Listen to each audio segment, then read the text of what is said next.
Hello बच्चों, आपके अपने YouTube चैनल न्यूरेज एकेडमी में आपका स्वागत है। मैं दिनेश कुमार। हम आपको पढ़ा रहे हैं यूपी बोर्ड में जो 2025 में आने वाले इम्पॉर्टेंट क्वेश्चन है, यानी आपके बोर्ड एग्जाम्स में आने वाले।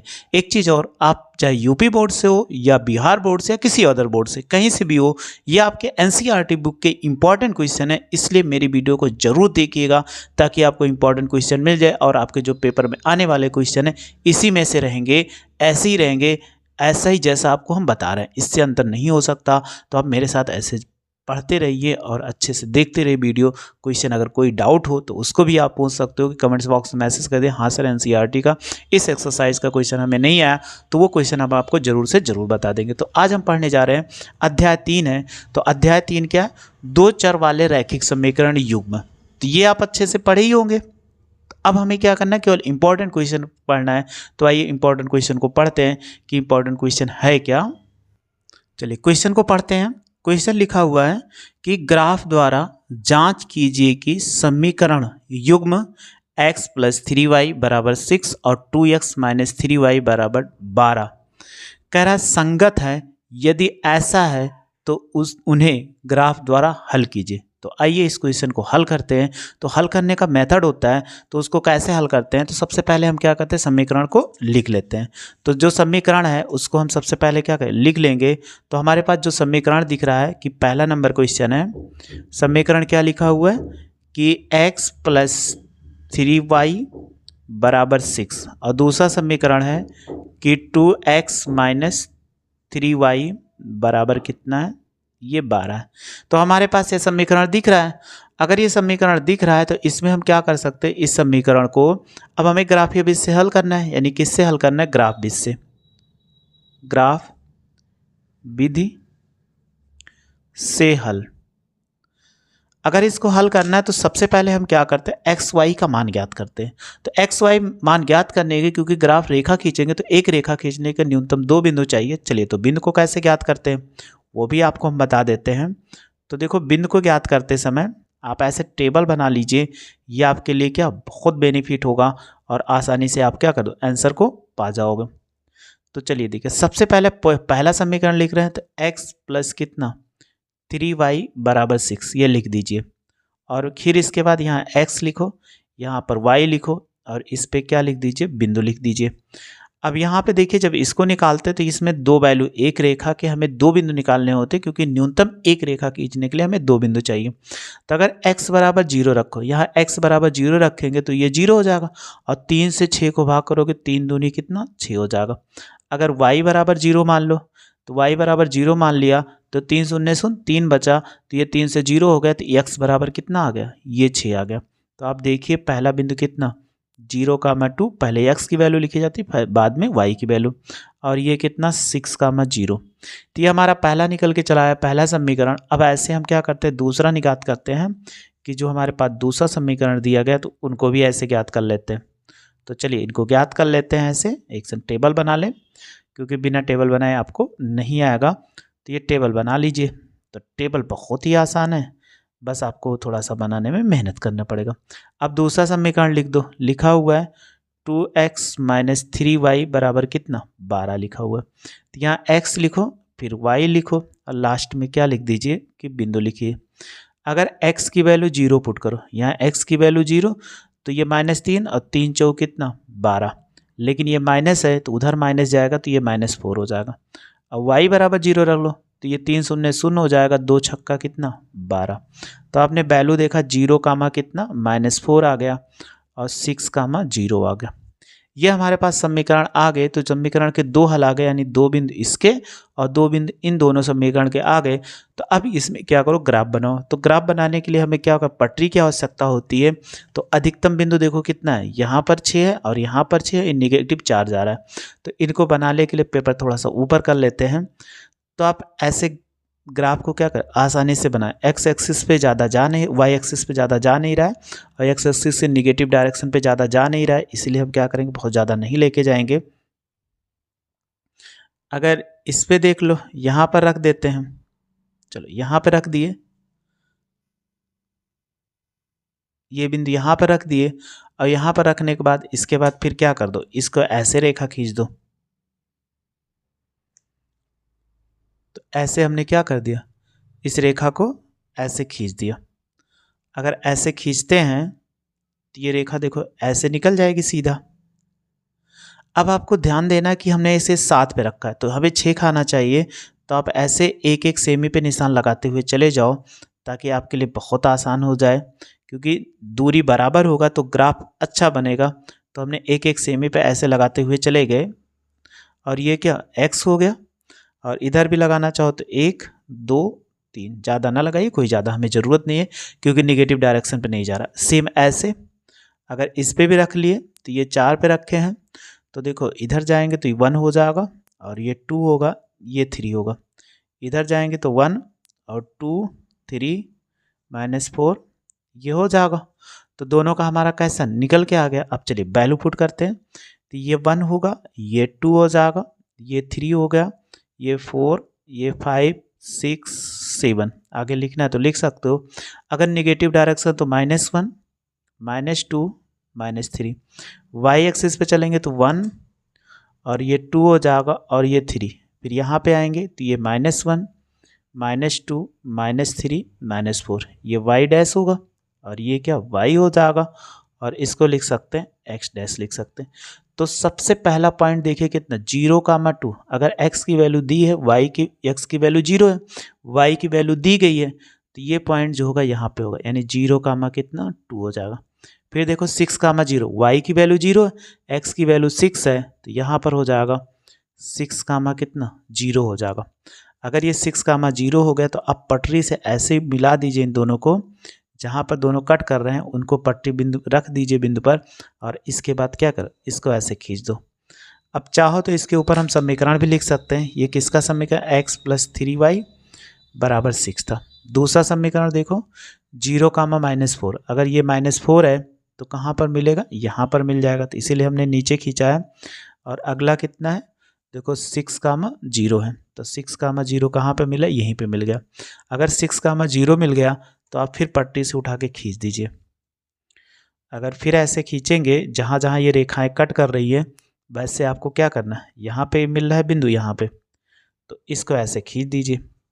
अब हमने दोनों को खींच दिया तो इसके ऊपर समीकरण भी लिख सकते हैं 3y 2x - 3y = कितना 12 हो गया। तो हमें पता चल गया ये कैसे हैं, संगत है। कैसे हैं इसका हल जो अगर कह रहा है कि यदि संगत है, संगत क्यों है, क्योंकि एक दूसरे को ये क्या कर रहे हैं, कट कर रहे हैं। अगर ये कट कर रहे हैं तो ये कैसे हैं, संगत हैं। और अगर संगत है तो इनके क्या हल बताने हैं। अगर ग्राफ जो होते हैं एक दूसरे को कट नहीं करते तो हम क्या करते, असंगत बता देते, लेकिन ये कट कर रहे हैं इसलिए संगत हो जाएंगे। और फिर कह रहा था ग्राफ से हल ज्ञात कीजिए, तो जहाँ ये दोनों रेखाएं कट कर रही हैं वही हमारा क्या होता है, यहाँ पर इसका आंसर हो जाएगा। तो अगर हम देखेंगे समीकरण का हल कितना निकल के आ गया, ये लिख देते हैं कि समीकरण का हल, तो देखो कितना होगा, यहाँ पर 6, 0 है अर्थात x की वैल्यू कितना 6, y की वैल्यू कितना 0, ये इसका आंसर हो जाएगा। क्योंकि जो आपको बिंदु मिल रहा है जहाँ कट करते हुए बिंदु, तो जो पहली वैल्यू x की होती है दूसरी वैल्यू y की होती है, तो ये 6, 0। तो बस इतने ही करना था। तो आपको समझ में आ गया क्वेश्चन को कैसे सॉल्व करते हैं। तो ये क्वेश्चन हमारा हो गया। चलिए नेक्स्ट क्वेश्चन फिर पढ़ते हैं।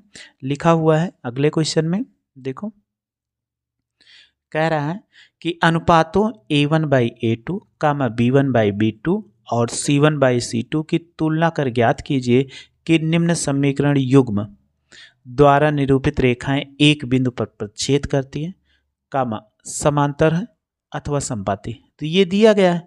तो इसका बताने से पहले हम थोड़ा सा कॉन्सेप्ट बता देते हैं तब क्वेश्चन पे आते हैं। तो चलिए कॉन्सेप्ट अगर आपको बताना है तो कैसे सीख लेते हैं कि कॉन्सेप्ट अगर आप जान गए तो आपको कोई दिक्कत नहीं होने वाली है।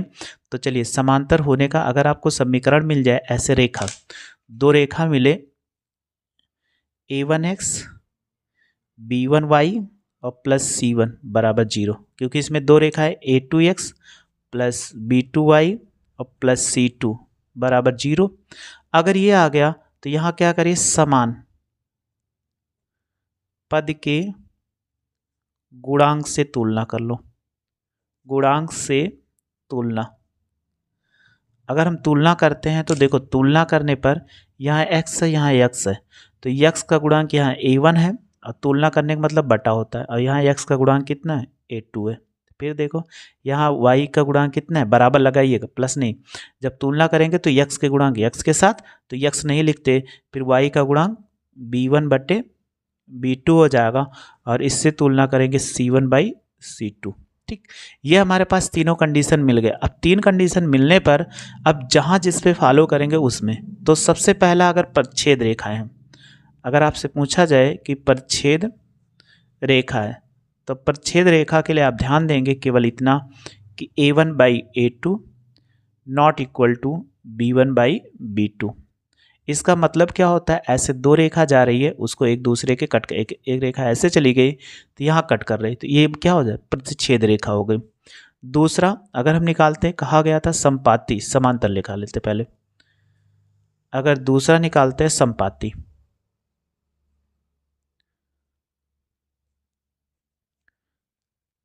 संपाती रेखा।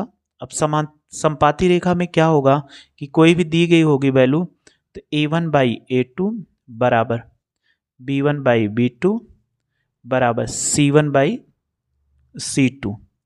तो ये बराबर हो, संपाती होने का मतलब एक रेखा ऐसे चली गई और उसके ऊपर से एक रेखा आके ब्लैक वाली गुजर रही, ऐसे गुजर गई, तो दो रेखाएं, एक रेखा के ऊपर जब दूसरी रेखा गुजर जाए तो उसी को हम क्या बोलते हैं, संपाती बोलते हैं। तो अगर ये तीनों बराबर रहे तो वो कैसे होंगे, संपाती होंगे। संपाती होने पर क्या होता है, अनेक हल होते हैं। और फिर तीसरा है समांतर मिल जाए। अगर आपसे समांतर मिलता है तो समांतर रेखा अगर आप हो, तो समांतर रेखा का ऐसे सेम यही कंडीशन होगा, a1 बाई a2 बराबर b1 बाई b2, फिर not equal to c1 by c2। ये दोनों आपस में क्या होंगे, बराबर होंगे। लेकिन ये वैल्यू अगर बराबर नहीं है तो हम उनको बोलते हैं समांतर। तो समांतर रेखा जानते हो, एक रेखा दूसरी रेखा की जैसे L और M दोनों निकल गई, इनके बीच की दूरी होती है वो समांतर होती है। समांतर रेखाएं एक दूसरे को प्रतिच्छेद नहीं करती हैं। तो अगर आपसे पूछा जाए इन दोनों कंडीशन में, तो इन दोनों को हम बोलते हैं संगत हल। आपसे ऐसे पूछता है कि संगत हल होंगे कि ऐसे, तो परिच्छेदी रेखाएं या संपाती, ये इसके हल निकाल सकते हैं, इसीलिए संगत बोलते हैं। और इनको क्या बोलते हैं, असंगत हल। ये दोनों आपको याद रखना पड़ेगा। तो ये चीज़ इसका बेसिक कॉन्सेप्ट हो गया। अब हम क्वेश्चन पे आ जाते हैं। बहुत आसान सा क्वेश्चन है, तो जैसे क्वेश्चन कह रहा है वैसे ले लीजिए। चलिए दूसरे का फर्स्ट लिखा हुआ है कि 5x माइनस 4y प्लस 8 बराबर 0। और फिर दूसरा समीकरण लिखा हुआ है कि 7x और फिर माइनस प्लस 6y माइनस 9 बराबर 0। तो हमें बताना है, तो हम इनके लिए क्या करेंगे, समान पद के गुणांक से क्या कर दो, तुलना कर दो। अगर आप तुलना करेंगे कि समान पद के गुणांक से तुलना, अगर आप तुलना करते हैं तो देखो यहाँ 5 है, यहाँ पर x है, यहाँ पर x है, तो 5/7। फिर देखो यहाँ पे -4, क्योंकि प्लस ये कितना 6, फिर बराबर 8 बाई कितना -9 हो जाएगा। अगर आप देखोगे तो इसको काटा भी जा सकता है, काट दे, 2 दूनी 4, 2 तिहाई 6, तो देखो क्या निकल के आ जाता है। तो 5/7 को काट नहीं सकते, इसलिए ऐसे लिख दिया एरो लगा के, माइनस कितना 2/3 ऐसे लिख दिया, और 8 बाई -9। अब आप देखिए सबसे पहला कंडीशन कहता है कि दोनों बराबर। अगर तीनों बराबर हैं तो हम संपाती कहेंगे, ये दोनों भी बराबर नहीं है तो पहले कंडीशन लागू हो रहा है। जब लागू हो रहा है तो ये दोनों आपस में क्या है, बराबर। इससे कोई मतलब नहीं, मतलब ये दोनों आपस में बराबर नहीं है, इसीलिए कैसी है, प्रतिच्छेदी रेखा है। क्या पूछ रहा था, कैसी रेखा है, तो ये प्रतिच्छेदी रेखा है, ये आपसे बताना था।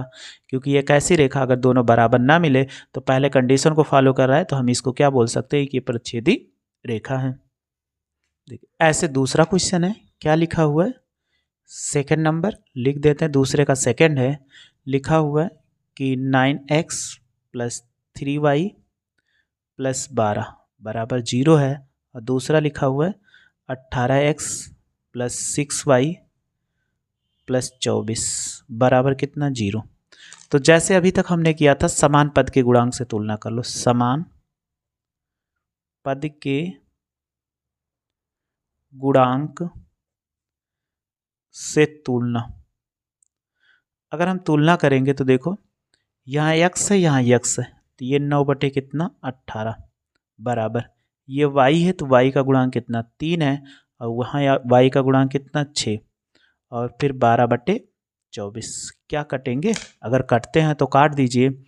9 1 के 9, 9 दूनी 18, 3 1 के 3, 3 दूनी 6, 12 1 के 12, 12 दूना 24। तो आपने देखा 1/2, 1/2 और 1/2। तो अभी हमने एक कंडीशन आपको बताया था, अगर A1/A2 बराबर B1/B2 हो जाएगा और C1/C2 आ जाए, ऐसे कंडीशन पे हम क्या लिख सकते हैं, वो रेखाएं जो होती है वो समपाती होती है। तो ये कह रहा था ये कैसी रेखा है, एक समपाती रेखा है।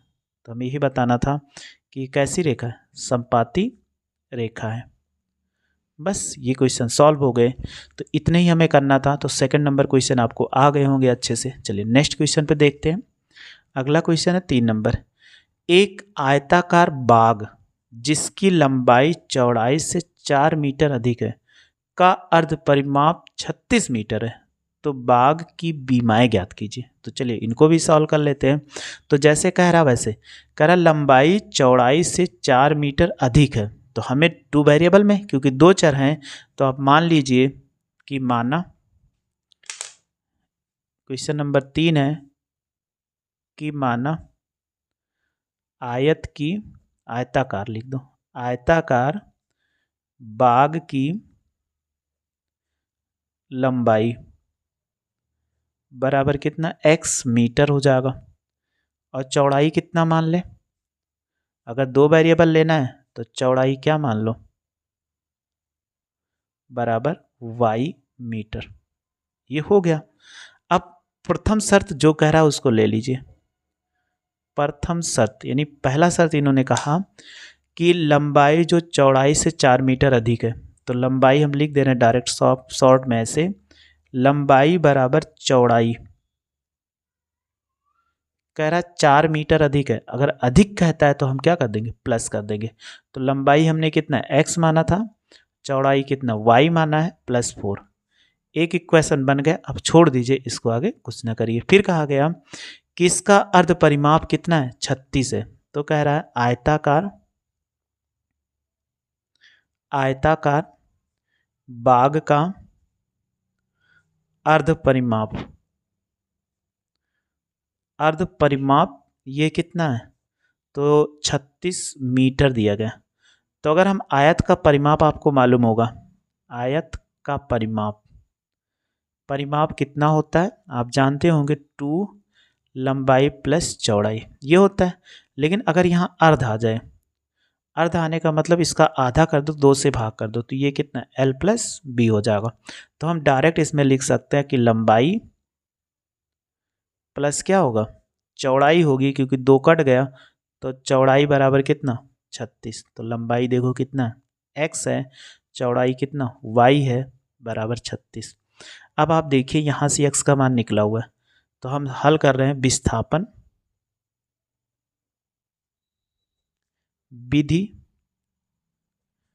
से हल।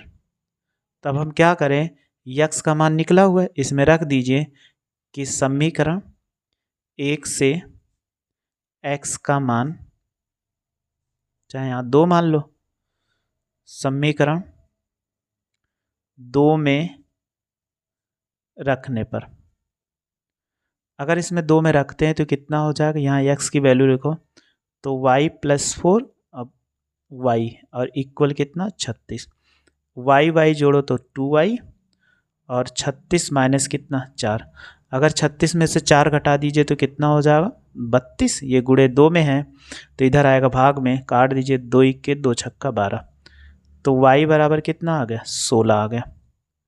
फिर अगला निकालिए, इसी में और पूछ रहा है कि तो y का मान रखो, y का मान समीकरण 1 में रखने पर, अगर समीकरण 1 रखते हैं तो x बराबर कितना था y+4 था, तो ये रखे यहाँ पे, तो 16 + 4, तो x बराबर कितना हो जाएगा 20, ये मीटर आ गया। तो आपसे पूछ रहा था आंसर, तो ऐसे आंसर इसको नहीं छोड़ सकते, तो ये लिखेंगे कि आयताकार बाग की लंबाई और चौड़ाई क्रमशः, तो लंबाई कितना x माना था, तो ये कितना 20 मीटर और कितना होगा, चौड़ाई y है, तो y बराबर कितना 16 मीटर है। ये आपको लिखना पड़ेगा क्योंकि थ्योरेटिकल क्वेश्चन में हम हमेशा जो आंसर होता है उसको साफ साफ लिख देते हैं। तो बस ये क्वेश्चन आपको सॉल्व कर लिया, इसमें आपको कोई दिक्कत नहीं होगी। अगर फिर भी इसमें कोई प्रॉब्लम होती कमेंट्स बॉक्स में जरूर मैसेज करें, हाँ सर पहला दूसरा तीसरा हमें नहीं समझ में आया तो आपको ज़रूर बता देंगे। और भी कोई क्वेश्चन हो तो आप पूछ सकते हो कि हमें सर ये नहीं समझ में आया, तो आपको हम बता देंगे। एक चीज़ और, नए व्यूअर हैं तो मेरे चैनल को जरूर सब्सक्राइब करें ताकि जैसे हम वीडियो अपलोड करें आपको क्वेश्चन तुरंत मिल जाए, आप आराम से पढ़ लीजिए। नहीं तो क्वेश्चन कोई भी छूट गया तो पेपर में आ गया तो आप हमेशा परेशान हो जाओगे, तो आप पछताओगे। तो पछताने से अच्छा है कि थोड़ा सा टाइम निकाल के 10-20 मिनट निकाल के हम सारे इंपॉर्टेंट क्वेश्चन पढ़ लें और हमारा पेपर जो वो मस्त और बहुत अच्छे से हो। तो बस आप ऐसे मेरे साथ जुड़े रहिए, अच्छे से पढ़ते रहिए। वीडियो अच्छी लगी हो तो लाइक और शेयर करिए तथा मेरे चैनल को सब्सक्राइब करिए। वीडियो देखने थैंक यू सो मच।